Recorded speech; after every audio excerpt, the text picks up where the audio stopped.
दिनांक 12/7 आणि 26/7 रोजी तळेगाव पोलीस ठाणे हद्दीमध्ये इंद्रपुरी कॉलनी तसेच चौरई नगर या भागामध्ये घरफोडी झाली होती।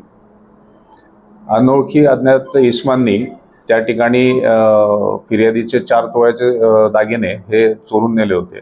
त्या संदर्भात पोलीस उपायुक्त परिमंडळ 2 माननीय विशाल गायकवाड सर तसेच देवरोड विभागाचे सहाय्यक पोलीस आयुक्त कोपनर साहेब यांनी घरफोडी गुन्हे उघडकीस आणण्यासंदर्भात मार्गदर्शन करून तशा सूचना दिल्या होत्या। त्याप्रमाणे आमच्या डीबी टीमचे प्रमुख PSI मोहारे आणि त्यांच्या टीमने या 7 दिवसांमध्ये लोणावळा ग्रामीण, लोणावळा सिटी तसेच आजूबाजूच्या सर्व पोलीस स्टेशनच्या हद्दीतले तांत्रिक तपास करून तसेच रेकॉर्डवरचे आरोपी तपासून आरोपी देव राठोड याला 1 तारखेला ताब्यात घेतले आहे। त्याच्याकडे कौशल्यपूर्ण तपास करून त्यांनी ह्या दोन्ही गुन्हे उघडकीस आणलेले आहेत आणि यामध्ये चोरीस गेलेली जी मालमत्ता आहे ती रिकव्हर करण्यात आलेली आहे। यामध्ये आरोपीला मान्य न्यायालयासमोर रिमांडकरता हजर केलं होतं।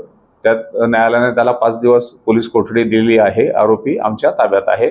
अजून त्याने कुठे काय गुन्हे केलेत किंवा काय या संदर्भात आम्ही त्याच्याकडे अधिक चौकशी करत आहोत। हा रेकॉर्डवरचा आरोपी आहे। याच्यावर यापूर्वीचे दारू विक्रीचे गुन्हे आहेत।